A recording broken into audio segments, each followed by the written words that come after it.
الحمدللہ رب العالمین والصلاة والسلام علی اشرف الانبیاء والمرسلین سیدنا و مولانا ابی القاسم محمد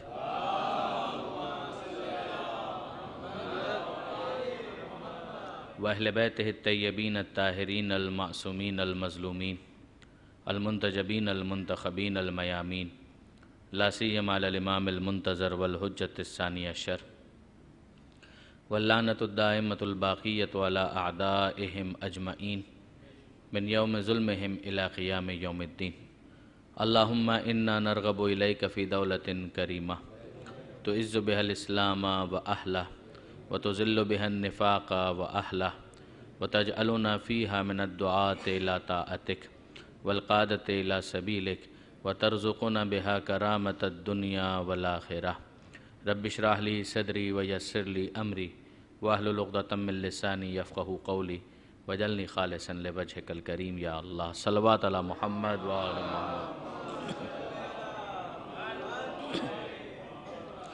اما بعد فقد قال اللہ سبحانہ وتعالی فی القرآن الحکیم بسم اللہ الرحمن الرحیم الحمد للہ رب العالمین الرحمن الرحیم مالک یوم الدین صلوات علی محمد وآل محمد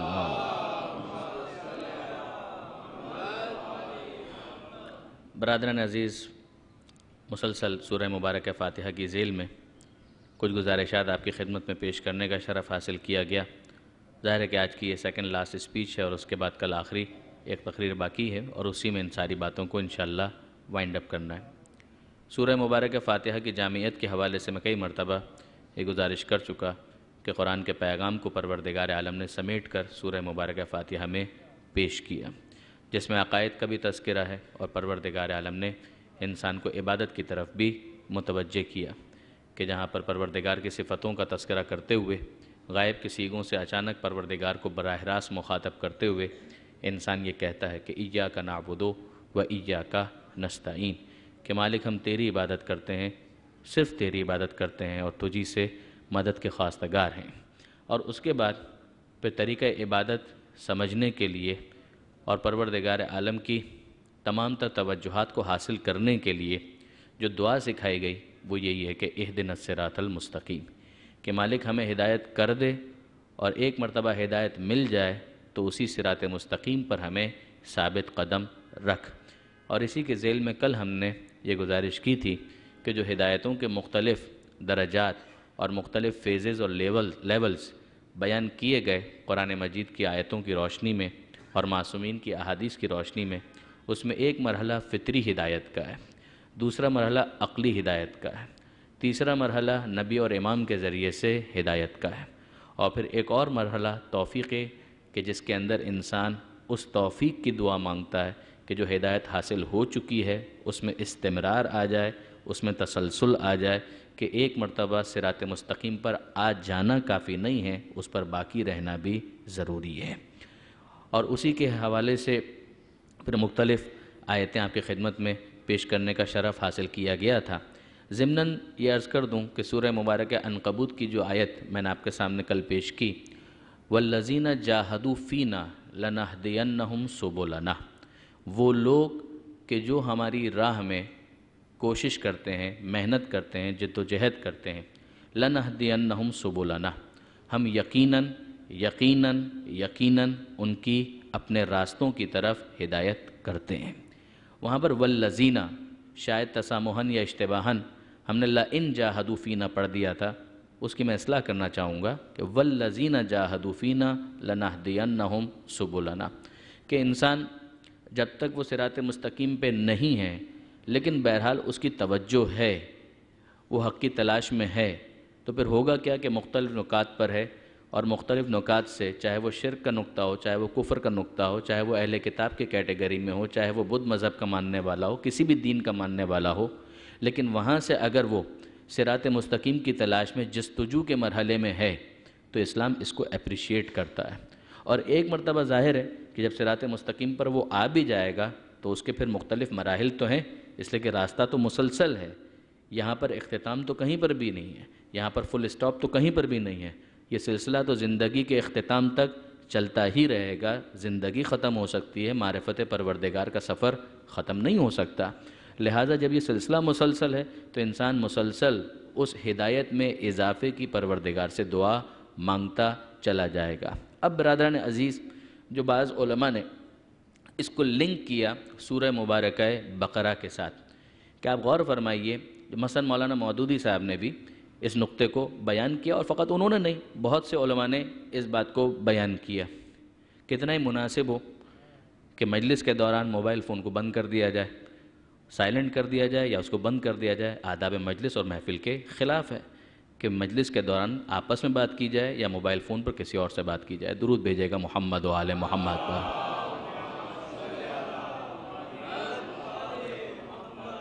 تو سورہ مبارکہ فاتحہ جو خلاصہ ہے پورے قرآن مجید کا، تو اس کے اندر جو مرکزی دعا ہے وہ یہی ہے کہ اہدنا الصراط المستقیم، کہ مالک ہمیں سیدھی راہ دکھا اور اس پر ہمیں ثابت قدم رکھ۔ اب سوال یہ پیدا ہوتا ہے کہ پروردگار عالم کی طرف سے اس دعا کا جواب کہاں آیا؟ یہ دعا تو ہم نے مانگ لی، خدا ہی کے سکھانے پر مانگ لی، لیکن پروردگار کی طرف سے جواب کہاں آیا؟ پروردگار عالم نے اس کا جواب دیا یا یہ دعا جواب کے بغیر اسی طریقے سے باقی رہ گئی؟ ایک سوال تو ہے۔ پھر غور فرمائیے گا کہ الحمدللہ رب العالمین، پروردگار کی تعریف ہو گئی، وہ عالمین کا پالنے والا ہے۔ الرحمن الرحیم، وہ رحمان ہے، وہ رحیم ہے۔ مالک یوم الدین، وہ قیامت کے دن کا مالک ہے۔ ایاک نعبد و ایاک نستعین، اتنا کچھ سمجھنے کے بعد عرض مدعا تو یہاں سے ہے کہ مالک عبادت تیری، مدد تیری۔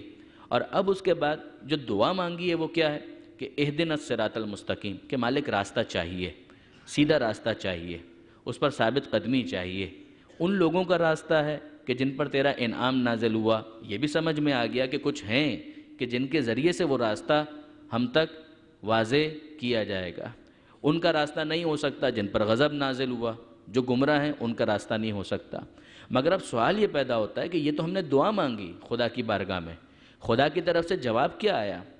اگرچہ ترتیب نزول اور ہے، ترتیب تلاوت اور ہے، مگر سورہ مبارکہ فاتحہ کے فوراً بعد جو ترتیب تلاوت میں سورہ ہمیں نظر آتا ہے، سورہ مبارکہ بقرہ، اس کے آغاز ہی میں دیکھیں تو ہمیں احساس ہوتا ہے کہ پروردگار عالم نے اس دعا کا جواب آغاز سورہ بقرہ میں رکھ دیا۔ یعنی جیسے ہی سورہ فاتحہ مکمل ہوا تو دعا مکمل ہو گئی کہ مالک راستہ چاہیے، صراط مستقیم کا راستہ چاہیے، ہدایت چاہیے، اہدنا، ہمیں ہدایت دے۔ جواب کہاں پر ہے؟ سورہ مبارکہ بقرہ۔ آغاز ہی میں پروردگار عالم کیا ارشاد فرماتا ہے؟ الف لام میم ذالک الکتاب لا ریب فیہ، یاد رکھو کہ یہ کتاب جو تمہارے ہاتھ میں ہے اس میں شک کوئی نہیں ہے، اور یہ کیا ہے؟ ہدن للمتقین، یہ کتاب ہدایت ہے۔ تو جو دعا تم نے مانگی تھی اہدنا الصراط المستقیم میں کہ مالک ہمیں ہدایت چاہیے، یہ پورا قرآن پڑھتے جاؤ، اس دعا کا جواب تمہیں ملتا جائے گا۔ درود بھیجے گا محمد و آل محمد۔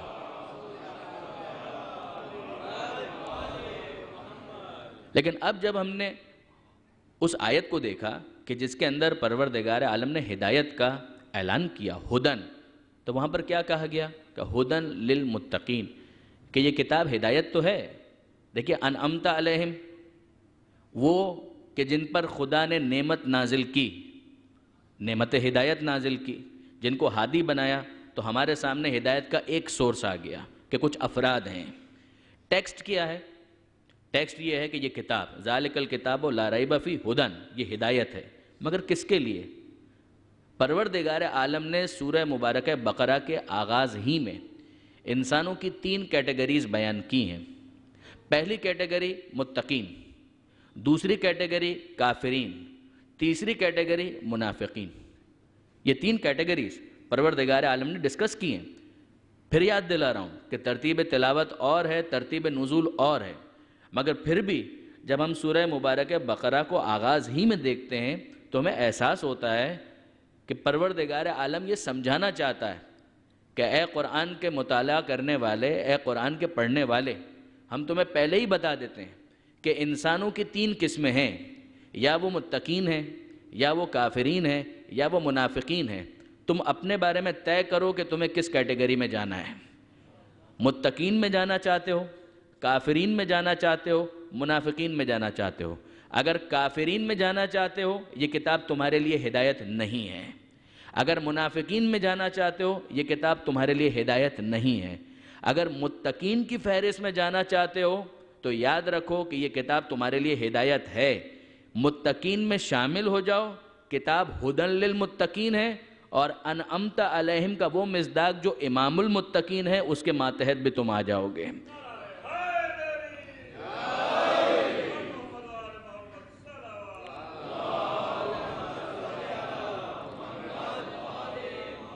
اچھا، اب برادران عزیز سوال تو پیدا ہوتا ہے کہ اگر یہ کتاب صاحبان تقوی کے لیے ہدایت ہے تو صاحبان تقوی تو وہ ہیں کہ جن کے لیے پروردگار عالم نے ویسے ہی جنت کا وعدہ کیا ہوا ہے۔ سورہ مبارک آل عمران، سورہ بقرہ کے فوراً بعد پروردگار عالم نے سورہ آل عمران میں یہ اعلان کیا کہ سارعوا الی مغفرۃ من ربکم وجنہ عرضھا السماوات والارض اعدت للمتقین۔ جلدی کرو، مقابلہ کرو، آگے بڑھو، ایک دوسرے کو پیچھے چھوڑ دو۔ سورہ حدید میں سابقو کی لفظ ہے، اور یہاں پر سارعو، سابقو مسابقت کرو، سارعو جلدی کرو، اور ایک دوسرے کے ساتھ مقابلہ کرو، ایک دوسرے کے مقابلے میں جلدی کرو، یعنی اس میں ایک دوسرے کو پیچھے چھوڑنے کی کوشش کرو۔ یعنی کتنا حسین کمپٹیشن ہوگا کہ جس میں پروردگار عالم خود انوائٹ کر رہا ہے کہ دیکھو اس میں مقابلہ کرو۔ کس میں مقابلہ کرو؟ سارعوا الی مغفرہ، اپنے رب کی مغفرت کو حاصل کرنے میں جلدی کرو، اس میں مقابلہ کرو۔ وجنت، اور جنت کو حاصل کرنے میں جلدی کرو، مقابلہ کرو، ایک دوسرے کو پیچھے اس میں بھی تو چھوڑو۔ دیکھیں برادران عزیز، انسانی نفسیات ہے کہ جس چیز کو انسان اپنے لیے فائدہ مند سمجھتا ہے اس میں مقابلہ کرتا ہے۔ اس کی تنخواہ کتنی ہے؟ میری تنخواہ کتنی ہے؟ اس کا مکان کتنا بڑا ہے؟ میرا مکان کتنا بڑا ہے؟ اس کی گاڑی کیسی ہے؟ میری گاڑی کیسی ہے؟ اس کے کپڑے کیسے ہیں؟ خواتین سے معذرت کے ساتھ وہ اس میں زیادہ حساس ہوتی ہیں، میرے کپڑے کیسے ہیں؟ اس نے کیا پہنا ہے؟ میں نے کیا پہنا ہے؟ اس کی جیولری کیسی ہے؟ میری یہی ہے۔ انسان عام طور پر ان چیزوں پہ مقابلہ کرتا ہے۔ جائز حدود میں حسد کے بغیر اگر ہو تو شاید کسی حد تک جسٹیفائی کیا جا سکے کہ پروردگار عالم نے یہ بھی کہا کہ زُیِّنَ لِلنَّاسِ حُبُّ الشَّهَوَاتِ مِنَ النِّسَاءِ وَالْبَنِينَ وَالْقَنَاطِيرِ الْمُقَنطَرَةِ مِنَ الذَّهَبِ وَالْفِضَّةِ وَالْخَيْلِ الْمُسَوَّمَةِ، یہ بھی سورہ آل عمران میں کہ مزین کیا گیا ہے، اس کے اندر بھی زینت رکھی گئی ہے۔ زُیِّنَ لِلنَّاسِ حُبُّ الشَّهَوَاتِ، کچھ خواہشات ہوتی ہیں کہ جن کی محبت انسان اس میں زینت محسوس کرتا ہے۔ من النساء والبنین، جن سے مخالف میں کشش محسوس کرنا، اولاد کے حوالے سے، مال کے حوالے سے، سواری کے حوالے سے، یہ ہے۔ اگر جائز حدود میں ہو تو اسلام اس کو حرام نہیں قرار دیتا، مگر یہ تو نہ ہو کہ اسی چکر میں انسان قتل و غارت گری کے لیے آمادہ ہو جائے، اس کے لیے حسد پر آمادہ ہو جائے، ایک دوسرے کی ٹانگ کھینچنے کے لیے آمادہ ہو جائے، لیگ پولنگ کرنے لگے۔ یہ تو مناسب نہیں ہے۔ جب انسان کا لیول تھوڑا بڑھتا ہے تو پھر وہ کسی اور طرف توجہ کرتا ہے، راہب نہیں بن جاتا، غاروں میں نہیں چلا جاتا، رہتا دنیا میں ہے، مگر جب اس کا فکر کا لیول بڑھتا ہے تو وہ کسی اور طرف متوجہ ہوتا ہے۔ اب تک وہ زینت تلاش کر رہا تھا ان چیزوں میں، اور پھر وہ زینت تلاش کرتا ہے کہاں پر؟ تو پیغمبر اکرم کا یہ فرمان نظر آتا ہے کہ زینوا مجالسکم بذکر علی ابن ابی طالب، کہ دیکھو اپنی مجلسوں کو زینت دو، علی کے ذکر سے زینت دو، کہ وہاں پر ڈیکوریشن کا کوئی اور پیس ہو یا نہ ہو، علی کا ذکر ہوتا رہے گا، محفل مزین ہوتی چلی جائے گی۔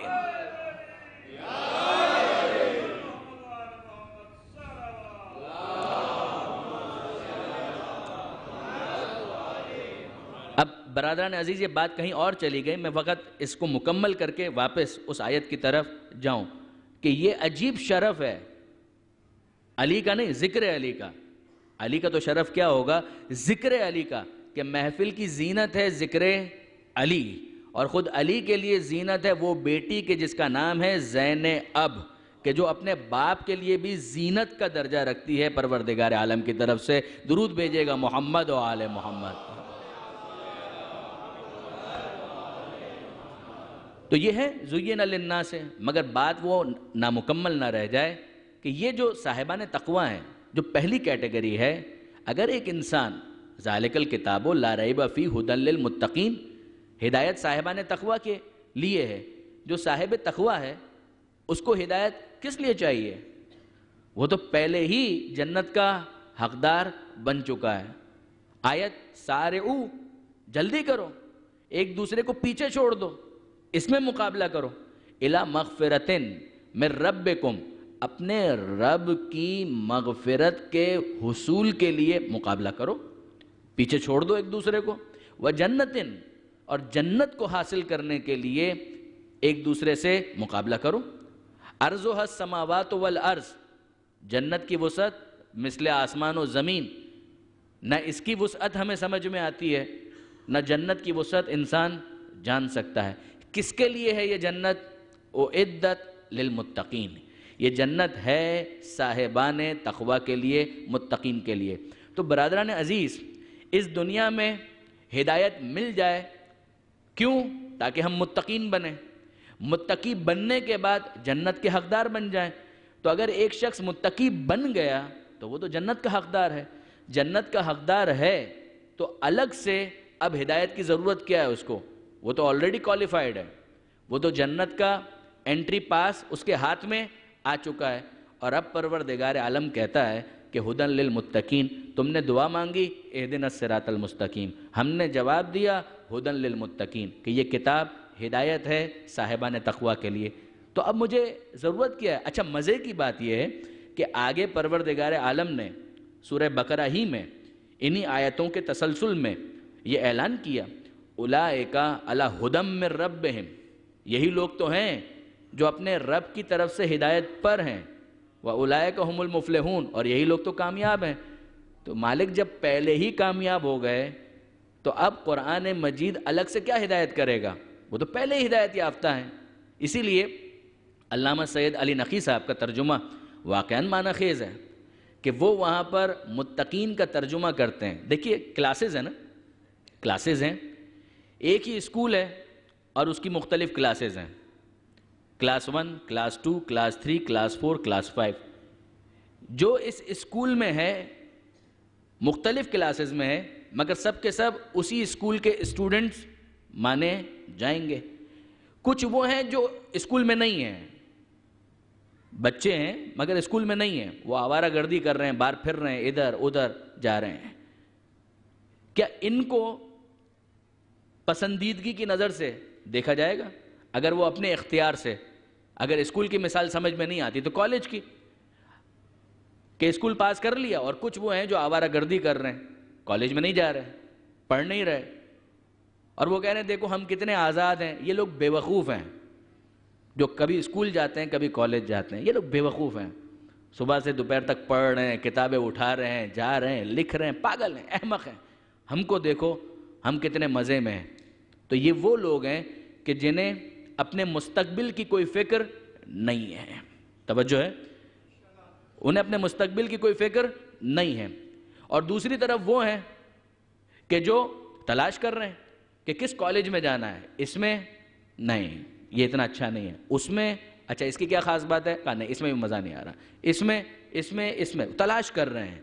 یعنی اپنے مستقبل کی انہیں فکر ہے، اور اس فکر کی وجہ سے وہ مجبور ہیں کہ اچھے کا انتخاب کریں اور جو برے ہیں ان کو ترک کر دیں، اور جو بہترین ان کو ملا، اگر واقعاً انہوں نے صحیح انتخاب کیا، جو بہترین ہے اس کا انتخاب کیا، تو اب کیا ہوگا کہ یہ اس راستے پر آ جائیں گے کہ جس کے نتیجے میں ان کا مستقبل محفوظ ہو جائے گا۔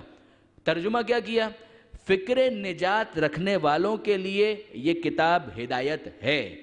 یعنی اگر ایک شخص ایسا ہے کہ جو ابھی اسلام تک بھی نہیں آیا لیکن کم سے کم اپنے مستقبل کے بارے میں فکر مند ہے، پریشان ہے، دیکھیں ایک تو وہ ہے نا کہ جس نے طے کیا ہے کیا دین ہوتا ہے، کون سا دین، کیسا دین، کیا نبی، کون سا نبی، کیا امام، کون سا امام، نہ کسی نبی سے میرا تعلق، نہ کسی دین سے میرا تعلق، یہ دنیا عیش کرنے کی جگہ ہے، بابر با عیش کوش کہ عالم دوبارہ نیست، کہ جتنی عیاشیاں کرنی ہے کرو۔ یہ کیا ہے؟ صبح اٹھ کر فجر کی نماز پڑھو، نیند کرو، مزے کرو. یہ کیا کہ روزہ رکھ کر اپنے شکم کو بھوک کا مزہ چکھاؤ، کھاؤ پیو عیش کرو، کوئی ضرورت نہیں ہے روزہ رکھنے کی. ایک یہ اپروچ ہے. یہ ان آوارہ لوگوں کی مثال ہے کہ جو کالج میں جانا نہیں چاہتے، عیاشی کر رہے ہیں، اور جو جا رہے ہیں ان پر تنقید کر رہے ہیں.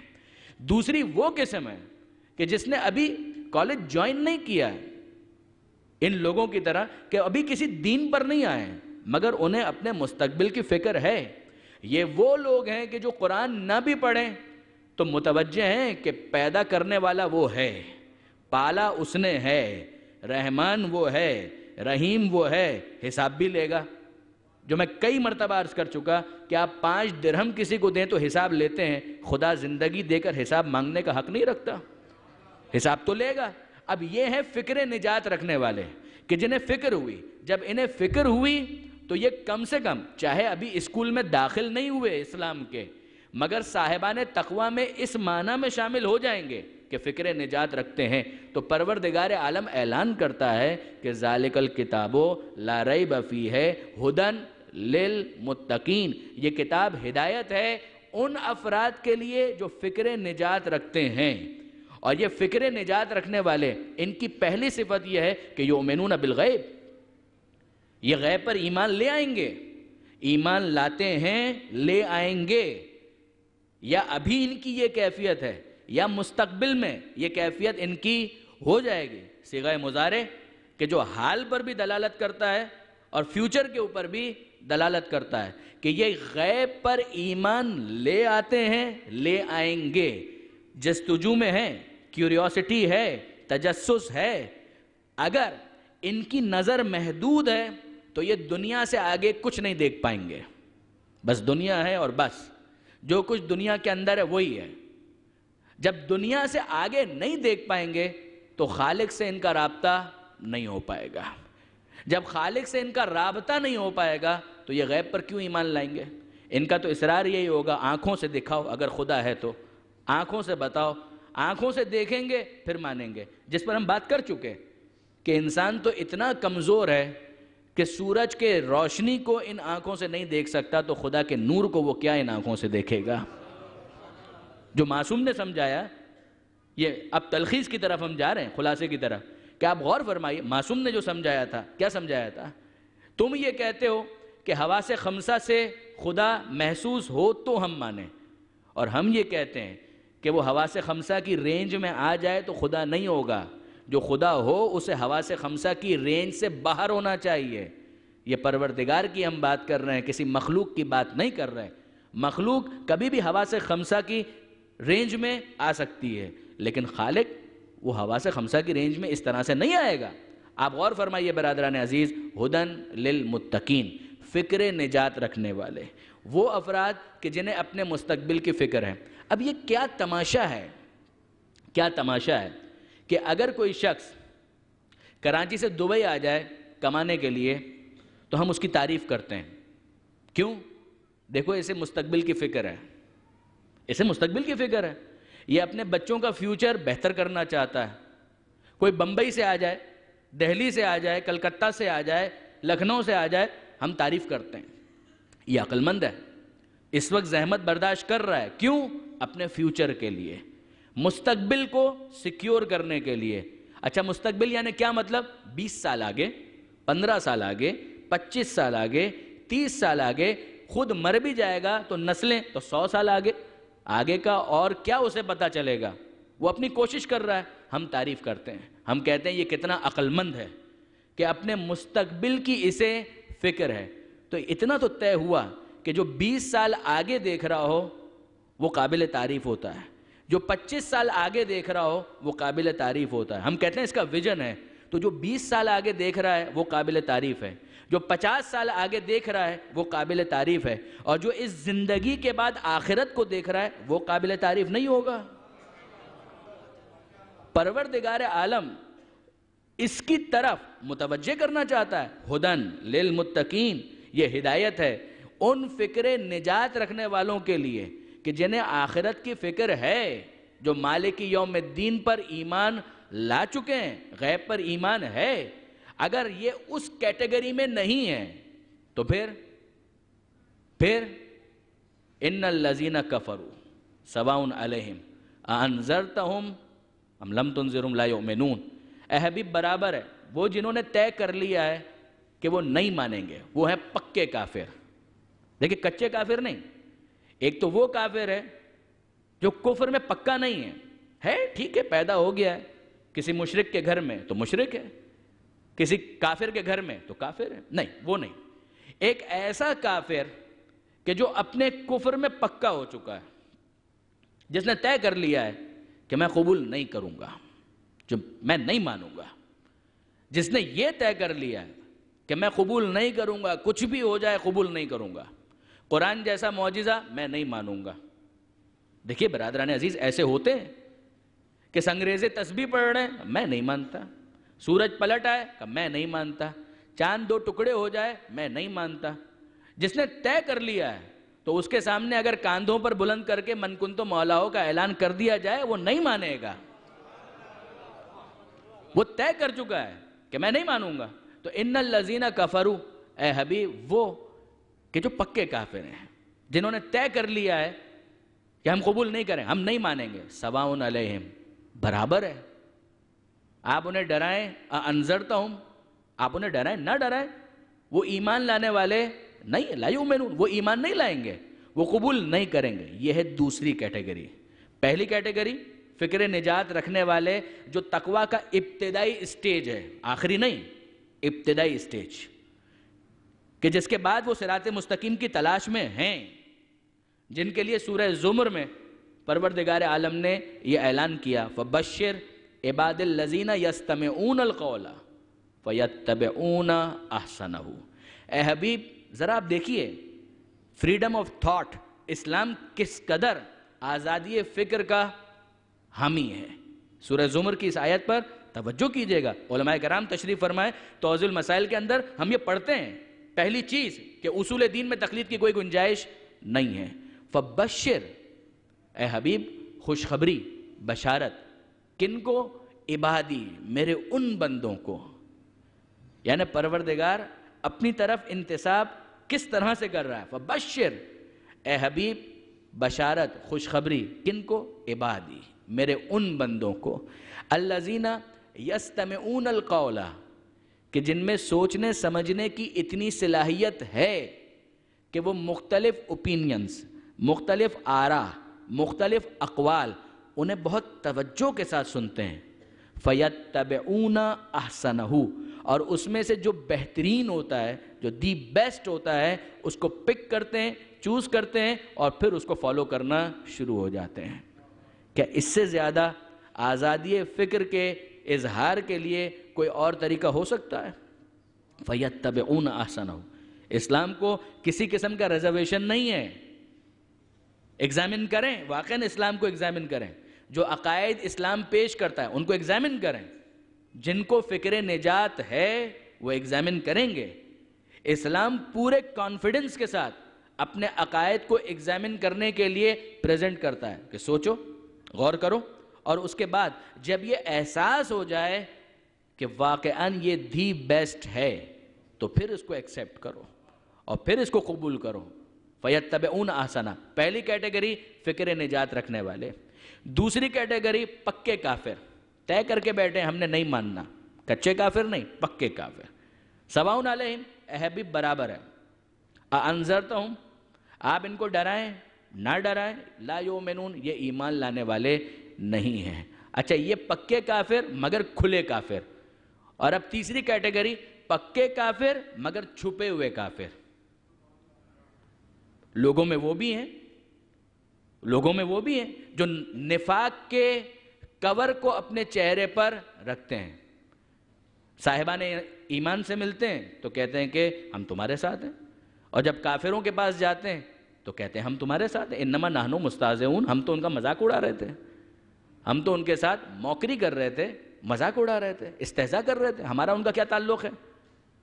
آپ نے غور فرمایا؟ اور اس کے بعد نعرہ کیا ہوتا ہے جب ان سے کہا جاتا ہے اذا قیل لهم لا تفسدوا فی الارض کہ دیکھو زمین میں فساد برپا مت کرو، تو کہتے ہیں انما نحن مسلمون، ہم اور فساد، توبہ توبہ کیسی بات کر رہے ہو، ہم تو اصلاح کرنے والے ہیں، وی آر دا ریفارمرز، ہم تو ریفارمز کرنا چاہتے ہیں، ہم تو اصلاح کرنا چاہتے ہیں، ہم اور فساد، خبردار ایسی بات بھی مت کرنا، ہمارا فساد سے کوئی تعلق نہیں۔ یعنی جو سرتاپا فساد ہو الف سے یہ تک، جو ابھی پڑھ رہے تھے برادر عزیز علامہ ذیشان حیدر جوادی علی اللہ مقامہ کا کلام، الف سے یہ تک یعنی سرتاپا فساد، اور جب ان سے کہا جائے کہ خبردار لا تفسدوا فی الارض، زمین میں فساد مت کرو، قالو، وہ کہتے ہیں ہم اور فساد، توبہ توبہ، انما نحن مصلحون، ہم تو اصلاح کرنے والے ہیں، ہم فساد کرنے والے نہیں ہیں۔ پروردگار فرماتا آگاہ ہو جاؤ، یہی لوگ فساد کرنے والے ہیں۔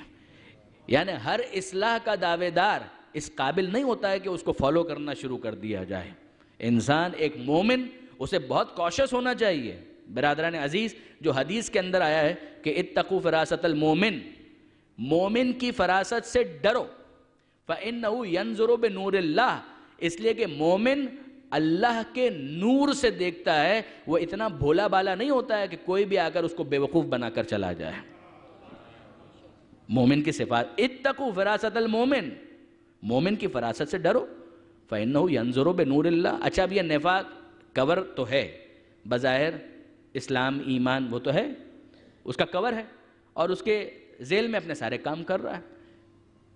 تو اب جب اس نے ظاہری طور پر اسلام قبول کر لیا ہے تو ظاہر ہے کہ اس کو ڈیل تو اسی طرح سے کیا جائے گا، لیکن مومن کو ہوشیار ہونا ہے کہ یہ اسے دھوکہ نہ دے دے، جس طرح سے ماضی میں یہ ہوتا رہا، دھوکہ دیا گیا۔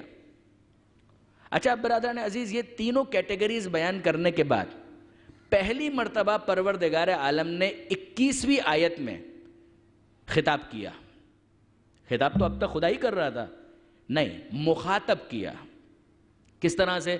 یا ایہا الناس، اے انسانوں۔ یعنی میں جو بار بار اصرار کر رہا ہوں اور پھر یاد بھی دلا رہا ہوں کہ ترتیب تلاوت اور ہے، ترتیب نزول اور ہے، مگر ترتیب تلاوت ہی کے ساتھ اگر ہم دیکھیں سورہ مبارک فاتحہ، اب تک خدا نے خطاب نہیں کیا ہے اس طرح سے کہ اے انسانوں، خطاب نہیں کیا ہے۔ پھر کہہ رہا ہوں الفاظ تو خدا ہی کے ہیں، خدا ہی یہ بول رہا ہے، مگر یہ انداز کہ اے انسانوں اب تک نہیں کہا۔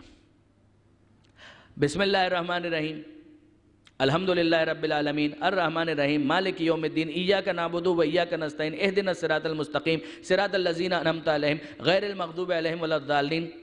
یا ایھا الناس ابھی تک نہیں آیا۔ انسان نے اپنا مدعا کس طرح سے بیان کرنا ہے خدا نے سکھایا۔ یا ایھا الناس اب تک نہیں، اے انسانوں نہیں کہا۔ سورہ بقرہ شروع ہو گیا، الف لام میم ذالک الکتاب لا ریب فیہ ھدی للمتقین، یا ایھا الناس نہیں آیا۔ ان الذین کفروا، صاحبان تقوی، کافر، منافق، 3 کیٹیگریز، اب تک یا ایھا الناس نہیں آیا۔ 21ویں آیت میں جہاں پروردگار نے منافقین کا بھی تذکرہ کر دیا، یہ تینوں کیٹیگریز رکھ دیں، انسانوں میں متقین بھی ہیں، انسانوں میں کافر بھی ہیں، انسانوں میں منافق بھی ہیں۔ اب پروردگار عالم کہتا ہے یا ایھا الناس، اے انسانوں، تینوں کیٹیگری سن لی، متقین، کافرین، منافقین، اے انسانوں، تم سے ہمارا مطالبہ کیا ہے؟ وہی جو تمہارے دل کی آواز ہے، اعبدوا ربکم، اپنے رب کی عبادت کرو۔ تمہارے دل کی آواز کیا تھی؟ ایاک نعبد، اے مالک عبادت تیری، یا ایھا الناس اعبدوا ربکم، عبادت کرو اپنے رب کی۔ تمہارے دل کی آواز یہ تھی کہ پالنے والا وہی ہے، مطالبہ بھی تم سے یہی ہے، اعبدوا ربکم، اپنے رب کی عبادت کرو، وہ جو تمہیں پال رہا ہے، جس نے پیدا کر کے تمہیں چھوڑا نہیں ہے۔ الذی خلقکم والذین من قبلکم، اس کی عبادت کرو جو تمہیں پال بھی رہا ہے، جس نے تمہیں بھی پیدا کیا، والذین من قبلکم، جو تم سے پہلے گزر چکے ہیں ان کو بھی اسی نے پیدا کیا ہے۔ کیوں یہ عبادت کیوں کرو؟ لعلکم تتقون، سنو گے تم اس وقت جب تم میں فکر نجات ہوگی، جب تم میں فکر نجات ہوگی تب تو تم سنو گے، ورنہ تو سنو گے نہیں۔ اس کا مطلب یہ ہے کہ تم نے طے کر لیا کہ تم نہ کافر بننا چاہتے ہو نہ منافق بننا چاہتے ہو، تم تو متقین میں شامل ہونا چاہتے ہو۔ جب پہلے درجے کا تقوی، فکر نجات تم میں ہے تو اب آ جاؤ، اپنے رب کی عبادت کرو۔ کیوں؟ لعلکم تتقون، تاکہ تم اپنے تقوی میں مسلسل اضافہ کرتے چلے جاؤ، اس تقوی میں اضافہ ہوتا چلا جائے۔ اب تم اس پہلی کیٹیگری میں ہی رہنا، اس سے باہر مت نکلنا، نہ کافر بننا اور نہ ہی منافق بننا۔ کیا مطلب؟ جو راستہ صراط مستقیم تمہیں مل چکا ہے، اب اس پر ثابت قدم رہنا، اب اس کو مس مت کر دینا، اس راستے سے ہٹنا نہیں۔ 22ویں آیت، پروردگار عالم اپنی ربوبیت، اپنے رب ہونے کو مزید ایکسپلین کرتا ہے۔ پھر سنیے 21ویں آیت، یا ایھا الناس، اے انسانوں، اعبدوا، عبادت کرو، کس کی؟ ربکم، اپنے رب کی، الذی خلقکم، جس نے تمہیں پیدا کیا، والذین من قبلکم، جو تم سے پہلے گزر چکے ہیں ان کو بھی اسی نے پیدا کیا۔ کیوں؟ لعلکم تتقون، شاید تم اس کے ذریعے سے صاحب تقوی بن جاؤ، تقوی ہے تو اس میں اضافہ ہو جائے۔ دلیل پروردگار عالم کی ربوبیت کی، الذی جعل لکم الارض فراشا، یہ تمہارا رب، تمہارا خدا، خالق وہ ہے کہ جس نے تمہارے لیے زمین کو فرش بنایا، والسماء بناء، اور جس نے آسمان کو تمہارے لیے چھت بنایا، وانزل من السماء ماء، اور اس آسمان سے زمین پر بارش کے ذریعے پانی کو نازل کیا، فاخرج به من الثمرات رزقا لکم، اور اب اس پانی کے ذریعے کیا کیا؟ زمین سے پھلوں کا رزق برآمد کیا، اگایا، کس کے لیے؟ تمہارے لیے، تمہارے لیے۔ فلا تجعلوا للہ اندادا، تو اب دیکھو، اللہ کے لیے کسی کو شریک مت قرار دینا، وانتم تعلمون، جبکہ تم کو پتہ بھی ہے۔ دیکھیے برادران عزیز، میں تو ایک طالب علم کی حیثیت سے ایک سوال کرتا ہوں، تمہیں پتہ بھی ہے؟ کیا پتہ ہے؟ ہم کو تو کچھ نہیں پتہ۔ مالک تو نے بتایا، کیا بتایا؟ کہ الذی جعل لکم الارض فراشا، تمہارے لیے زمین کو فرش بنایا، صحیح ہے۔ خالق کون ہے زمین کا؟ کوئی ہے؟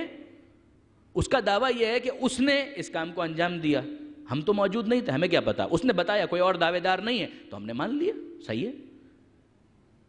جعل لکم الارض فراشا والسماء بناء، اور آسمان کو اس نے چھت بنایا، زمین کو فرش، آسمان کو چھت۔ آسمان سے کیا نازل کیا؟ پانی، وہ پانی گیا زمین میں، اور زمین سے اگ آئے ثمرات، پھل، اناج، کیوں؟ رزقا لکم، تمہارے لیے رزق کے طور پر۔ اب اس کے بعد پروردگار عالم فرماتا ہے فلا تجعلوا للہ اندادا، دیکھو اللہ کے ساتھ کسی کو ند، شریک مت بناؤ، وانتم تعلمون۔ یہاں پر اگر بات رک جاتی نا کہ خدا کا حکم آیا ہے کہ بھائی اس کے ساتھ کسی کو شریک مت بناؤ، تو ایک آرڈر ہے، یہ جو اصرار ہے وانتم تعلمون، اور تم کو پتہ بھی ہے، ہمیں کیا پتہ ہے؟ زمین کو پیدا کیا مثلاً ایکس نے، آسمان کو پیدا کیا وائی نے، آسمان سے پانی نازل کر دیا زیڈ نے، رزق نکلوا دیا اے نے، تمہارے لیے ہمیں بنا دیا بی نے۔ یہ سب الگ الگ اگر بنانے والے ہوں تو اس میں کیا پرابلم ہے؟ پروردگار عالم اصرار کرتا ہے فلا تجعلوا، پھر سنیے گا، فلا تجعلوا للہ اندادا، اللہ کے ساتھ کسی کو شریک مت بنانا، وانتم تعلمون، تم کو پتہ بھی ہے، ہمیں کیا پتہ ہے؟ زمین کو بنا دیا ایکس نے مثلا، نعوذ باللہ من ذالک، آسمان کو بنا دیا وائی نے، پانی نازل کر دیا اے نے، رزق نکال دیا بی نے، تو کیا فرق پڑتا ہے اس سے؟ ہم کو کیا پتا؟ ارشاد ہے وانتم تعلمون، اور تم کو پتہ ہے۔ برادران عزیز، حجت الاسلام آغا محسن کراتی، ان کی بہت ساری کتابیں ہیں، ان کی ایک کتاب ہے مکتب رسول۔ اچھا، یہ واقعاً مثالوں کے بادشاہ ہیں، یعنی خود مکتب رسول جو عقائد پر انہوں نے کتاب لکھی ہے، اس میں اگر آپ گننا چاہیں پتہ بے شمار مثالیں، مثال کے ذریعے سے بات کو سمجھانا واقعاً بہت آسان ہو جاتا ہے۔ انہوں نے ایک بہت اچھی مثال دی ہے توحید کو ایکسپلین کرتے ہوئے۔ اور اسی کو میں آپ کے ساتھ شیئر کرنا چاہوں گا۔ کیا مثال ہے؟ سوال تو آپ کے ذہن میں ہے۔ زمین کو فرش بنایا، آسمان کو چھت بنایا، پانی نازل کر دیا، زمین سے ثمرات اگا دیے۔ اللہ کے ساتھ کسی کو شریک مت بنانا جبکہ تم کو پتہ ہے۔ پتہ کیا ہے اسی کو جاننا ہے۔ مثال سنیے، آغا محسن کراتی، مکتب رسول، مثال ایک دیتے ہیں۔ وہ کہتے ہیں کہ کام کریں کہ آپ کاغذ لیں، آپ بھی کاغذ لیں، آپ بھی، یعنی 4-5 افراد کاغذ لیں۔ مرغا نہیں بنانا ہے، مرغے کی تصویر بنانی ہے۔ مرغا نہیں بنانا ہے، یعنی مرغا ہم کیا بنائیں گے؟ مرغے کی تصویر بنانی ہے۔ مگر کرنا کیا ہے؟ کام یہ کریں کہ ایک شخص کاغذ لے، مرغے کا سر بنائے، دوسرا پیٹ بنائے، تیسرا ایک پاؤں بنائے، چوتھا دوسرا پاؤں بنائے، اور جب یہ بن جائے تو آپ ان کو جوڑنے کی کوشش کریں۔ جڑے گا نہیں، جڑے گا نہیں، نہیں جڑے گا۔ اصل مرغا نہیں ہے، مرغے کی تصویر ہے، لیکن بنانے والے اگر 4 ہیں تو ایک بنائے گا سر اپنے حساب سے، پیٹ یہ بنائے گا اپنے حساب سے، یہ پاؤں بنائے گا اپنے حساب سے، وہ پاؤں بنائے گا اپنے حساب سے، اور جب ان 4 کو 5 کو جوڑنے کی آپ کوشش کریں گے تو تصویر بھی نہیں جڑے گی۔ اصل مرغا تو جانے دیجئے، تصویر نہیں جڑے گی۔ اب پروردگار عالم کیا کہتا ہے؟ خدا فرماتا ہے کہ دیکھو، زمین کو فرش بنایا، آسمان کو چھت بنایا، زمین نیچے ہے، آسمان کہاں ہے؟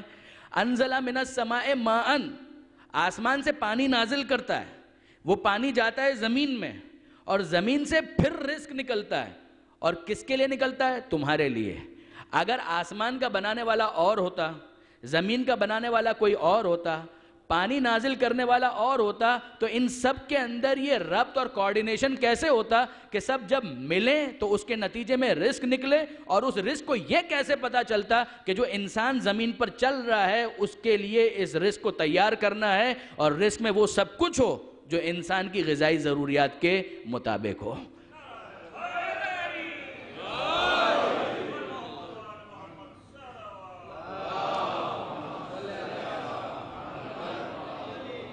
فَلَا تَجْعَلُوا لِلَّهِ أَنْدَادًا، شریک مت قرار دو۔ وَأَنْتُمْ تَعْلَمُونَ، تمہیں معلوم ہے یہ ربط نہیں آ سکتا کہ سورج، اس کی روشنی، اس روشنی کو یہ پودے جذب کریں، کلوروفیل اپنا رول پلے کریں، اور اس کے نتیجے میں یعنی یہ غذا جو بن رہی ہے ان سب کو مربوط کس نے کر دیا؟ اگر یہ سب بنانے والے الگ الگ ہوتے تو کوئی ربط اور کوئی نظم تمہیں نظر نہیں آ سکتا تھا۔ یہ ربط اور نظم خود اس بات کی گواہی دے رہے ہیں کہ ان سب کو بنانے والا وہ ایک ہے۔ فَلَا تَجْعَلُوا لِلَّهِ أَنْدَادًا وَأَنْتُمْ تَعْلَمُونَ، تم کو معلوم ہے۔ اب آئیے برادران عزیز، پروردگار عالم نے بہت کچھ ہدایت کے لیے رکھ دیا، بہت کچھ۔ ہم نے ہدایت مانگی، پروردگار عالم نے کہا یہ قرآن ذالک الکتاب لا ریب فیہ ھدی للمتقین۔ ہم نے کہا مالک ہدایت، خود ہمارے وجدان نے گواہی دی، قرآن نے تصدیق کی، صراط الذین انعمت علیہم، یہ ان کا راستہ ہے کہ جن پر نعمتیں نازل ہوئی ہیں۔ غیر المغضوب علیہم، جو مغضوب ہیں ان کا راستہ نہیں ہو سکتا، یہ گمراہوں کا راستہ نہیں ہو سکتا۔ مجھے ایک بات بتائیے، یہ ماہ مبارک رمضان پروردگار عالم نے جو رکھا ہے اسے، یہ خود ہدایت کا ایک وسیلہ نہیں ہے؟ یہ خود ہدایت کا ایک وسیلہ نہیں ہے؟ یعنی وہ افراد جو وسیلوں کے منکر ہیں وہ کہاں جائیں گے؟ قرآن ہدایت ہے، قرآن خدا نہیں ہے، خدا کا کلام ہے، وہ بھی وسیلہ ہے۔ وہ لوگ کہ جن پر نعمت ہدایت نازل ہوئی وہ خدا نہیں ہے مگر خدا تک پہنچانے کا وسیلہ ہے۔ یہ ماہ مبارک رمضان، سب کچھ چھوڑ دیں، اس کے اوپر اگر ہم غور کریں، یہ پروردگار عالم نے ماہ مبارک رمضان کو جو رکھا تو کیا، اور پھر شب قدر کو رکھا، تو کیا ماہ مبارک رمضان پروردگار بدل جاتا ہے؟ دوسرے مہینوں میں اور خدا ہوتا ہے، ماہ رمضان میں اور خدا ہوتا ہے؟ خدا تو وہی خدا ہے۔ تو پھر پروردگار نے ماہ رمضان کو کیوں رکھا؟ پروردگار عالم ماہ رمضان کو وسیلہ بنانا چاہتا ہے اپنے اور اپنے بندوں کے درمیان۔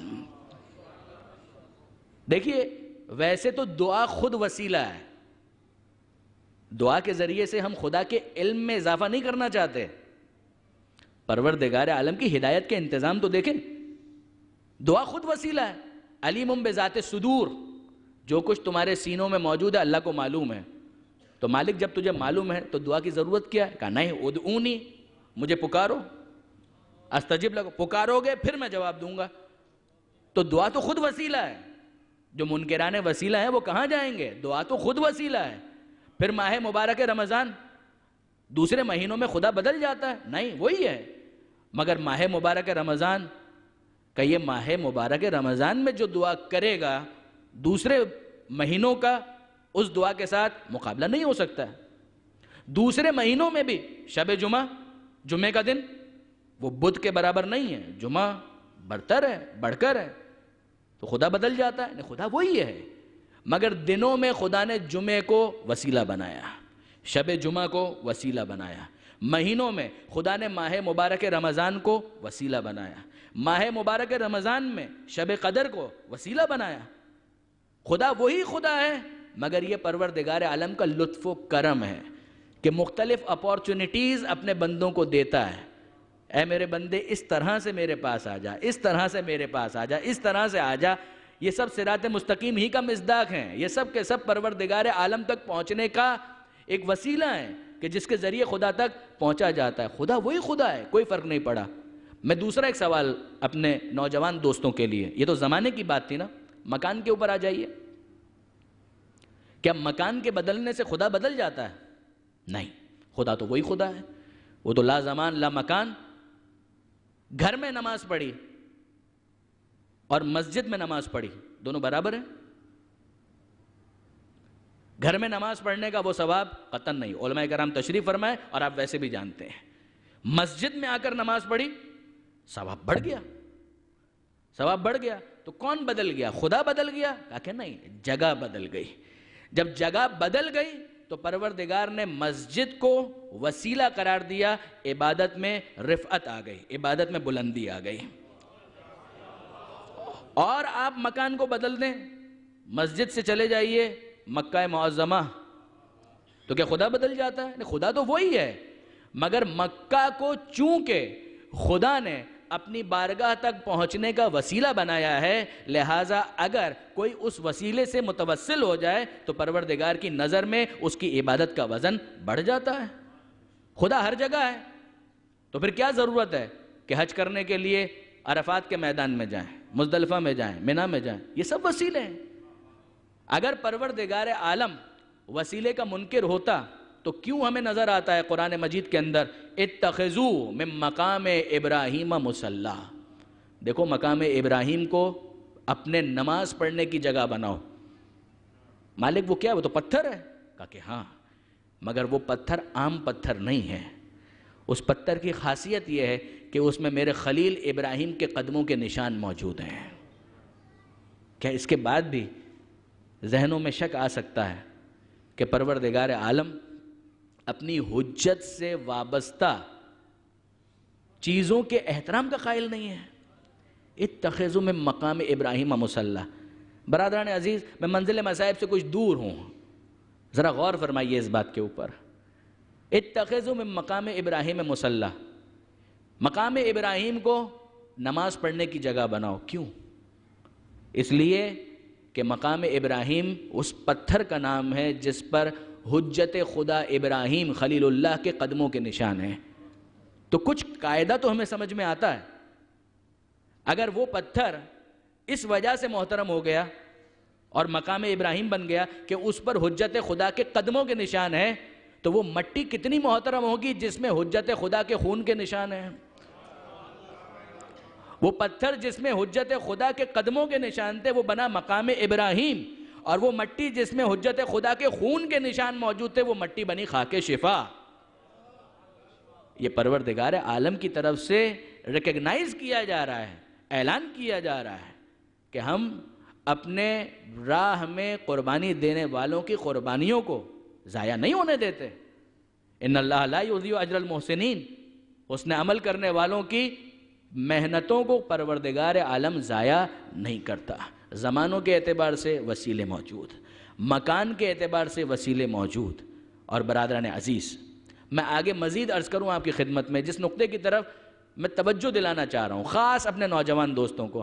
ہمارے بہت ہی محترم محسن بھی، بزرگ بھی، اس وقت بھی دبئی میں 7واں امام بارگاہ میں خطاب فرما رہے ہیں، حضرت مولانا صادق حسن صاحب. وہ ایک مثال، میں نے بچپن میں ان سے یہ مثال سنی تھی ماہ مبارک رمضان ہی کے کسی درس میں.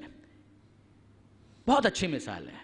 مثال کیا ہے کہ آپ ذرا غور فرمائیے اس بات کے اوپر کہ ایک قاعدہ ہے، law of diminishing marginal utility, قانون تقلیل افادہ مختتم.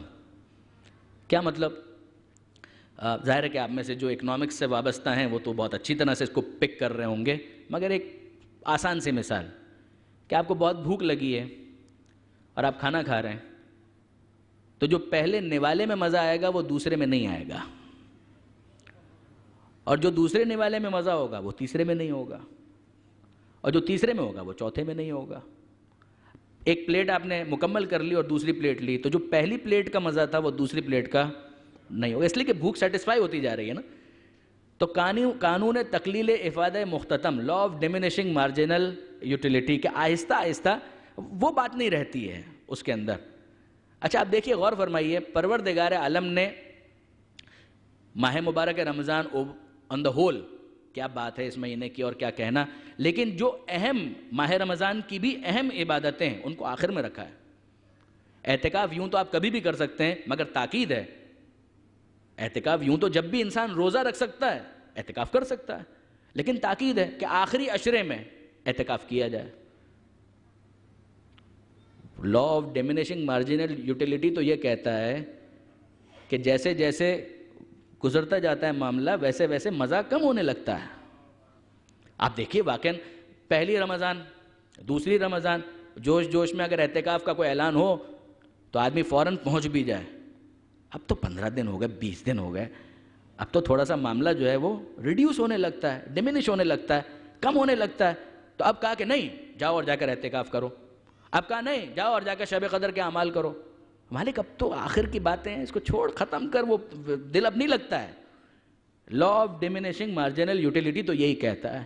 مولانا فرماتے ہیں، مولانا صادق حسن صاحب، ان کی ایک مثال کے اندر وہ فرماتے ہیں کہ مسئلہ یہ ہے کہ پروردگار عالم نے ماہ رمضان روزے کا بندے سے وہ تعلق نہیں رکھا ہے جو غذا کا تعلق ہوتا ہے. تو پھر تعلق کیسا رکھا ہے؟ کہ وہ تعلق رکھا ہے جو مریض کا دوا کے ساتھ ہوتا ہے. غور فرمائیے، واقعاً بڑی دلچسپ مثال ہے. جو مریض کا دوا کے ساتھ ہوتا ہے، کیا مطلب؟ دیکھیے ایک صحت مند آدمی ہے نا، اس کا یہ ہوتا ہے کہ بھئی پہلی پلیٹ کھائی اور دوسری پلیٹ میں اتنا مزہ نہیں آ رہا ہے، لیکن دوا میں یہ نہیں ہوتا ہے. دوا میں الٹا ہوتا ہے. مریض، ڈاکٹر صاحب میں بہت بیمار ہوں، کیا ہوا؟ کہ بخار بھی ہے، ٹائیفائڈ ہو گیا، یہ ہو گیا، وہ ہو گیا. اچھا یہ لو، یہ دوا لو. تو کیا یہ ہوگا کہ جو پہلا ڈوز ہے اس کو کھاتے ہی وہ مریض بالکل اچھا ہو جائے؟ یہ نہیں ہوگا. پہلا ڈوز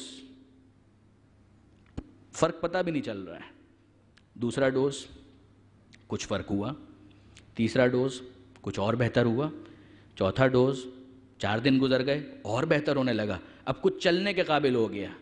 5واں ڈوز، 6واں ڈوز، 7واں ڈوز، اب دوڑنے کے قابل ہو گیا. ڈاکٹر نے یہ کہا تھا کہ صاحب اب آپ 30 دن کا ڈوز ہے، 20-22 دنوں کے بعد آپ کافی قابل ہو جائیں گے، زیادہ زحمت برداشت کر سکیں گے. اب پروردگار عالم نے یہ 30 دن کا ڈوز رکھا ہے.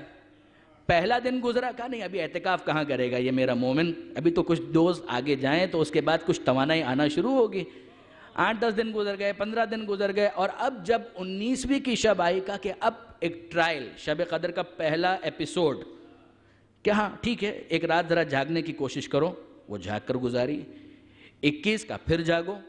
23 کا کیا بھرپور تیاری کے ساتھ جاگو، اس لیے کہ اب تمہاری دوا اتنا اثر کر چکی ہے کہ تم سے توقع کی جا سکتی ہے کہ شب قدر کے لیے تم پوری طرح سے آمادہ ہو چکے ہو، اور اعتکاف کے لیے بھی تمہارا دل تیار ہو چکا ہے. توقع ہے کہ اب اعتکاف ہو رہا ہے، اعتکاف کرو، شب قدر کا وہ کرو. کہ اب جب یہ ڈوز مکمل ہو جائے تو پھر پھر کیا کیفیت ہونی چاہیے؟ کہ جس طریقے سے وہ کمپنیاں کرتی ہیں. کیا کرتی ہیں؟ دیکھیں یہ مولانا ہی کی مثال ہے. وہ کمپنیاں کیا کرتی ہیں؟ کون سی کمپنیاں؟ کہ جو سلمنگ کلب بنا لیے, مشین بنا لی. وہ کیا کرتے ہیں؟ وہ دو تصویریں دکھاتے ہیں. دو تصویریں دکھاتے ہیں. ایک تصویر موٹی بھدی عورت کی, اور دوسری کہ انتہائی اسمارٹ, اب صرف سمجھانے کے لیے, تقریب ذہن کے لیے, اس کو کسی اور طرف مت لے جائیے گا. ایک موٹی بھدی عورت, اس میں کیا لکھا ہوا ہے؟ استعمال سے پہلے. اور ادھر کیا لکھا ہوا ہے؟ کہ استعمال کے بعد. یہی ہوگا, استعمال سے پہلے, استعمال کے بعد. جو ہیئر ٹرانسپلانٹیشن والے ہیں, جو بال اگانے کا کام کرتے ہیں, وہ کیا کرتے ہیں؟ دو تصویریں دکھاتے ہیں, ایک گنجا اور ایک بال والا. جو گنجا, اس کے اوپر لکھا ہوتا ہے استعمال سے پہلے, اور اسی کی تصویر کا استعمال کے بعد. سلمنگ ہمارا پروڈکٹ استعمال کرنے سے پہلے, استعمال کرنے کے بعد. ہیئر ٹرانسپلانٹیشن ہمارا یہ پورا طریقہ استعمال کرنے سے پہلے, استعمال کرنے کے بعد. پروردگار عالم یہی چاہتا ہے کہ ملائکہ کے سامنے اپنے بندوں کی دونوں حالتیں رکھ دے. دیکھو ماہ رمضان میں داخل ہونے سے پہلے جب تقوی کا ڈوز نہیں ملا تھا تو استعمال سے پہلے یہ ایسا تھا, استعمال کے بعد یہ ایسا ہو چکا.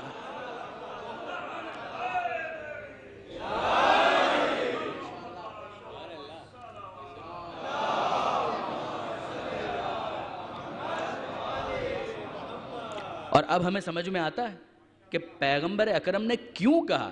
عجیب ہے, دیکھیے, دعیتم فیہ الی ضیافت اللہ, اس مہینے میں تمہیں دعوت دی گئی ہے. خطبہ شعبانیہ جو ماہ مبارک رمضان سے پہلے آپ نے علماء سے یقیناً سنا ہوگا کہ ایھا الناس, اے لوگوں, انہ قد اقبل الیکم شہر اللہ بالبرکۃ والرحمۃ والمغفرہ.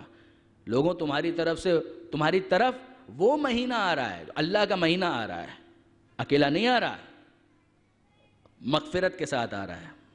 بالمغفرت ایھا الناس انہ قد اقبل الیکم شہر اللہ بالبرکۃ والرحمۃ والمغفرہ. برکت کے ساتھ آ رہا ہے, رحمت کے ساتھ آ رہا ہے, مغفرت کے ساتھ آ رہا ہے. کیا کہنا ہے اس مہینے کا؟ ایامہ افضل الایام ولیالی افضل اللیالی. اس کے دن تمام دنوں سے افضل, اس کی راتیں تمام راتوں سے افضل, اس کے لمحے تمام لمحات سے افضل. کیا کہنا اس مہینے کا؟ پھر کیا جملہ ہے؟ دعیتم فیہ الی ضیافت اللہ, تمہیں اس مہینے میں دعوت دی گئی ہے, تم کیا بن جاؤ؟ اللہ کے مہمان, وسیلہ. یہ مہینہ کیا وسیلہ ہے پروردگار تک پہنچانے کا. مہمان بن جاؤ. سوال, یعنی یہ جو ابھی میں نے آپ کے سامنے مثال رکھی نا, اس کے ذیل میں اب میں سوال کر رہا ہوں.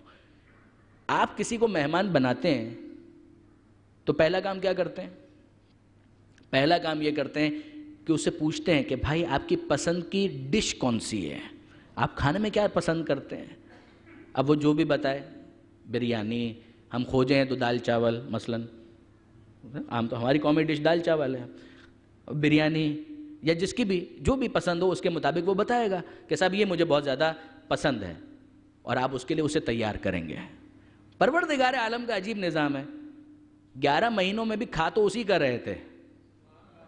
آل محمد کے صدقے میں جو کچھ مل رہا تھا پروردگار ہی کی طرف سے آ رہا تھا, تو 11 مہینوں میں بھی کھا تو اسی کی طرف سے رہے تھے. عجیب بات یہ ہے کہ 11 مہینوں میں خدا نے یہ نہیں کہا کہ تمہیں مہمان بنایا جاتا ہے, اور ماہ رمضان میں جب باقاعدہ اہتمام کے ساتھ اعلان کیا گیا دعیتم فیہ الی ضیافت اللہ, تمہیں دعوت دی گئی ہے کہ مہمان بنو, تو اب پروردگار یہ نہیں پوچھتا کہ کھانے میں کیا پسند ہے. پہلا آرڈر یہ آتا ہے کہ کھانے پر پابندی, مغرب تک کچھ نہیں کھا سکتے, مغرب تک کچھ نہیں کھا سکتے, پابندی.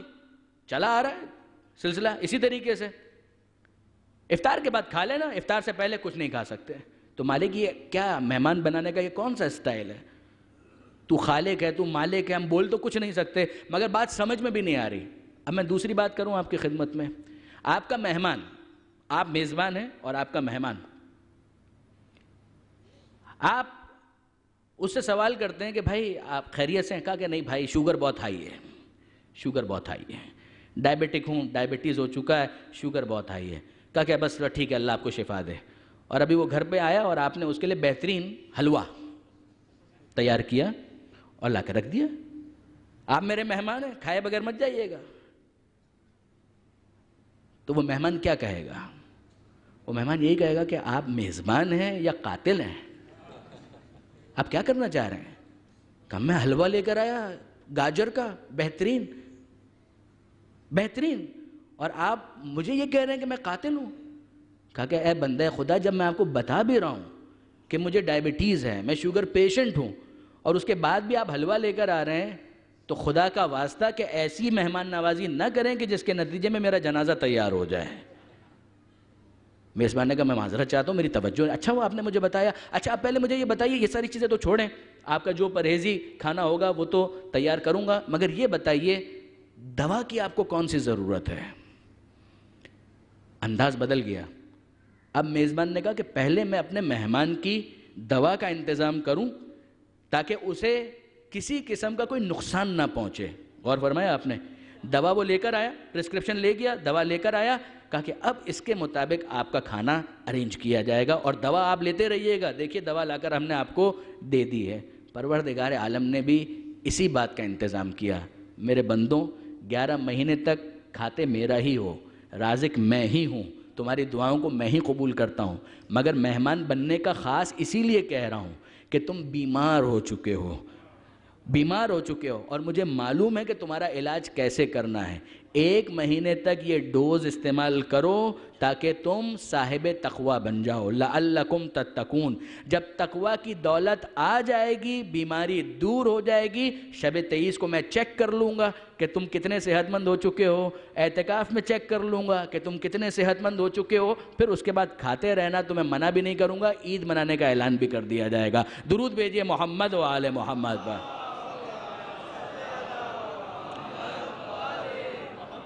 تو بس برادران عزیز، یہ شب 23 صحت مند ایک مومن اتنا ہو چکا ہے کہ اب اس سے توقع کی جا سکتی ہے کہ وہ رات بھر بھرپور طریقے سے، یعنی پہلی رمضان کو ہو سکتا ہے کہ اس کی آنکھوں میں اشک نہ آئے، شب 23 خدا کو مخاطب کریں، مناجات کریں۔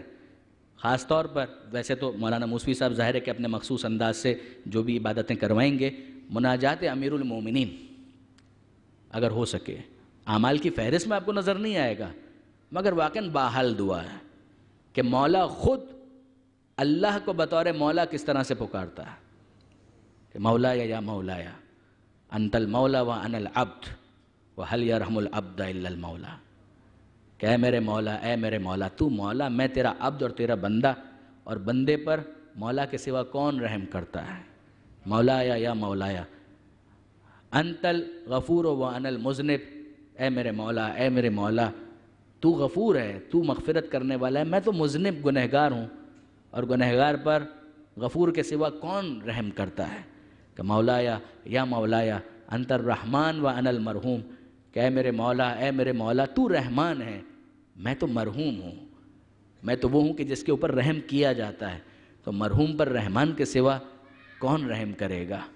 عزیزوں عجیب، یعنی یہ جو معصومین کی طرف سے ہم تک دعائیں پہنچی ہیں، یہ خزانہ کہیں اور نہیں ہے، یہ ٹریجر، یہ خزانہ کہیں اور نہیں ہے، یہ صرف اور صرف بارگاہ اہل بیت ہی سے عطا ہوا ہے، اور اس کو ہم نظر انداز نہیں کر سکتے، ورنہ ہم کفران نعمت کے مرتکب ہوں گے۔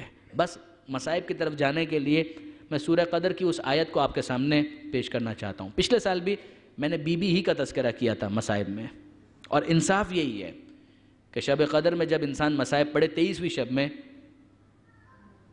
تو جناب سیدہ کا تذکرہ ہو۔ کیوں؟ وجہ کیا ہے؟ تفسیر فرات میں، بحر الانوار میں بھی اسی حوالے سے علامہ مجلسی نے لکھا، اور تفسیر فرات کے اندر شب قدر کا ایک باطن بیان ہوا ہے۔ دیکھیں فاطمہ، چھٹے امام امام جعفر صادق علیہ السلام، چھٹے امام ارشاد فرماتے ہیں اللیلہ، باطن، رات تو یہ رات ہے، ٹھیک ہے، 23ویں رات ٹھیک ہے، لیکن جو اس کا باطن ہے، باطن قرآن، تعویل اس کی، چھٹے امام فرماتے ہیں اللیلہ فاطمہ، شب قدر یعنی کیا؟ شب قدر یعنی فاطمہ زہرا۔ وما ادراک ما لیلۃ القدر، اور تمہیں کیا معلوم کہ لیلۃ القدر کیا ہے؟ تمہیں کیا معلوم کہ فاطمہ زہرا کیا ہے؟ عزیز و عجیب ہے، یعنی علماء، علامہ مجلسی نے، آیت اللہ ناصر مکارم شیرازی نے اور دیگر علماء نے بہت ساری شباہتیں بیان کی ہیں کہ کیا وجہ ہے کہ چھٹے امام اس طرح سے بیان کر رہے ہیں۔ کچھ شباہتیں ہیں واقعاً ہیں۔ فاطمہ کا مطلب کیا ہے؟ جس کے اور کسی کے درمیان جدائی ڈال دی گئی ہے، جس کے اور کسی کے درمیان جدائی ڈال دی گئی ہے۔ ایک اس کا مطلب یہ کیا گیا کہ بی بی اور ہر قسم کے رجس و خبث و نجس سے کوئی تعلق نہیں ہے، جو آیہ تطہیر کا اعلان ہے، لِيُذْهِبَ عَنْكُمُ الرِّجْسَ أَهْلَ الْبَيْتِ وَيُطَهِّرَكُمْ تَطْهِيرًا۔ دوسرا کہ بی بی اور بی بی کے جتنے بھی ماننے والے ہیں ان کے اور جہنم کی آگ کے درمیان جدائی ڈال دی گئی ہے۔ بی بی کے وسیلے سے بی بی کے جو ماننے والے ہیں وہ جہنم کی آگ سے محفوظ رہیں گے۔ کا اور بھی ہے، بی بی اور بی بی کی معرفت کسی کے لیے ممکن نہیں ہے کہ فاطمہ زہرا کی معرفت کا حق ادا کر سکے۔ وما ادراک ما لیلۃ القدر، تمہیں کیا معلوم کہ لیلۃ القدر کیا ہے؟ تمہیں کیا معلوم کہ فاطمہ زہرا کیا ہے؟ کہ لیلۃ القدر، اب اگر کوئی شخص کہے چند گھنٹوں کی تو رات ہے، بظاہر تو ویسی لگتی ہے جو دوسری راتیں ہیں، اگر نہیں، یہ چند گھنٹوں کی رات اور راتوں کا مقابلہ اس سے نہیں کیا جا سکتا۔ لیلۃ القدر خیر من الف شہر، شب قدر 1000 مہینوں سے بہتر ہے۔ فاطمہ زہرا زندگی 18 سال کی ہے، بہت مختصر۔ جس طرح سے چند گھنٹوں کی رات، اسی طریقے سے فاطمہ زہرا زندگی 18 سال، بہت مختصر۔ مگر جس طرح سے مختصر شب قدر اس کا مقابلہ 1000 مہینے مل کر نہیں کر سکتے، اسی طرح 18 سال کی مبارک زندگی فاطمہ زہرا کی سالوں پر محیط منحوس زندگیاں فاطمہ زہرا کا مقابلہ نہیں کر سکتی ہیں۔ کسی کی مجال نہیں ہے کہ وہ جناب سیدہ کے ساتھ اس کا مقایسہ کیا جائے، مقابلہ کیا جائے، کمپیر کیا جائے، ناممکن ہے۔ اور پھر کہ فاطمہ زہرا اور شب قدر میں ایک اور مماثلت بھی ہے۔ شب قدر 3 راتوں میں مخفی ہے، 19ویں ہے یا 21ویں ہے یا 23ویں ہے، کنفرم نہیں ہے۔ احتمال زیادہ ہے کہ 23ویں شب اس کا چانس زیادہ ہے، لیکن کنفرم نہیں ہے، 19ویں یا 21ویں یا 23ویں۔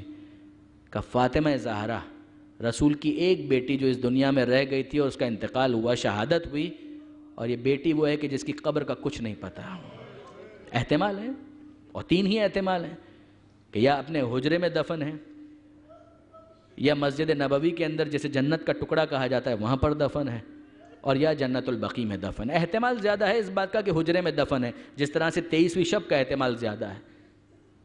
مگر جناب سیدہ کی قبر کا مخفی ہونا بہت سا پیغام تو دے گیا کہ کیا وجہ ہے کہ فاطمہ زہرا نے یہ وصیت کر دی، اے ابو الحسن مجھے رات کی تاریکی میں دفن کرنا، رات کی تاریکی میں دفن کرنا، اور اے ابو الحسن میرے جنازے میں وہ لوگ شرکت نہ کریں کہ جنہوں نے مجھے اذیت پہنچائی ہے۔ ہم پڑھتے رہے غیر المغضوب علیہم غیر المغضوب علیہم غیر المغضوب علیہم، مالک ان کا راستہ نہیں چاہیے کہ جن پر تیرا غضب نازل ہوا۔ عملی تفسیر یہ بھی تو ہے کہ فاطمہ زہرا باقاعدہ گواہ کرتی ہیں، کہتی ہیں بتاؤ تم نے میرے جد سے یہ سنا ہے کہ فاطمہ تو بضعۃ منی، کہ فاطمہ میرا ٹکڑا ہے، من اغضبها فقد اغضبنی، کہ جس نے اسے غضبناک کیا مجھے غضبناک کیا، جس نے مجھے غضبناک کیا اس نے اللہ کو غضبناک کیا۔ اور پھر بی بی کہتی ہیں کہ میں خدا کو گواہ کر کے کہتی ہوں کہ تم دونوں نے مجھے غضبناک کیا۔ جس نے بی بی کو غضبناک کیا اس سے زیادہ مغضوب علیہم کا مصداق کون ہو سکتا ہے کہ جس پر اللہ کا غضب نازل ہو۔ اور واقعاً برادران عزیز عجیب بات ہے کہ جناب سیدہ جب یہ جملے کہہ رہی ہیں تو ان کے ذہن میں بہت کچھ ہیں۔ دیکھیے امیر المومنین نے جب دفن کیا ہے نا فاطمہ زہرا کو، تو اس وقت امیر المومنین نے پیغمبر اکرم کو مخاطب کیا ہے، اور آیت اللہ وحید خراسانی نے اس کی تشریح کرتے ہوئے جملہ کہا۔ امیر المومنین کیا فرماتے ہیں؟ مولا کہتے ہیں کہ اللہ کے رسول یہ امانت آپ کی میں آپ کے حوالے کر رہا ہوں۔ جب جناب سیدہ کو دفن کیا ہے تو اس موقع پر کہا اے اللہ کے رسول یہ آپ کی امانت میں آپ کے حوالے کر رہا ہوں۔ اب یہ زہرا آپ کو بتائیں گی کہ امت نے ان کے ساتھ کیا سلوک کیا۔ آیت اللہ وحید خراسانی کہتے ہیں کہ اس کا مطلب کیا؟ امیر المومنین کہہ رہے ہیں کہ اے اللہ کے رسول فاطمہ نے سب کچھ تو مجھے بھی نہیں بتایا، کیا کیا مظالم ڈھائے گئے سب کچھ تو مجھے بھی نہیں بتایا، اب یہ آپ کو بتائیں گی، آپ ان سے سوال کیجئے گا کہ کیا کیا مظالم ہوئے۔ اور واقعاً اگر سب کچھ بتایا ہوتا تو غسل دیتے ہوئے امیر المومنین چیخ مار کے نہ روکتے ہیں وہ چیخ مار کے رو رہے ہیں تو یہی اعلان کر رہے ہیں کہ فاطمہ نے پہلو کا زخم مجھ سے بھی چھپایا. ان شکستہ پسلیوں کو امیر المومنین نے کس طرح دیکھا وہ خدا جانتا ہے.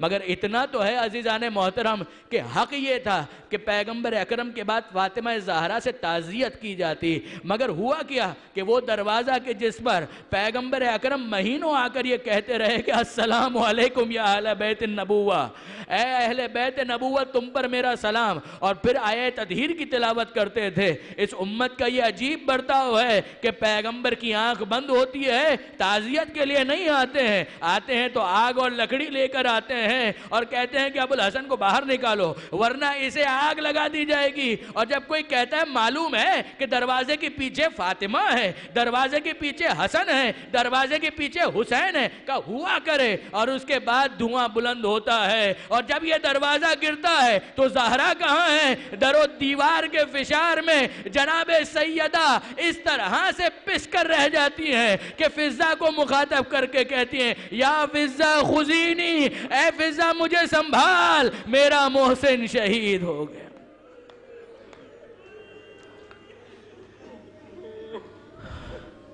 الا ولعنۃ اللہ علی القوم الظالمین وسیعلم الذین ظلموا ای منقلب ینقلبون. بار الہ اس قلیل توسل کو اپنی بارگاہ میں قبول فرما. مالک شب قدر میں جو اعمال ہم انجام دے رہے ہیں اور جو اب تک ہم نے انجام دیے، مالک ہمیں اپنی اوقات کا پتہ ہے، ہم ناقص ہیں، ہماری عبادتیں ناقص ہیں، ہماری کوششیں ناقص ہیں.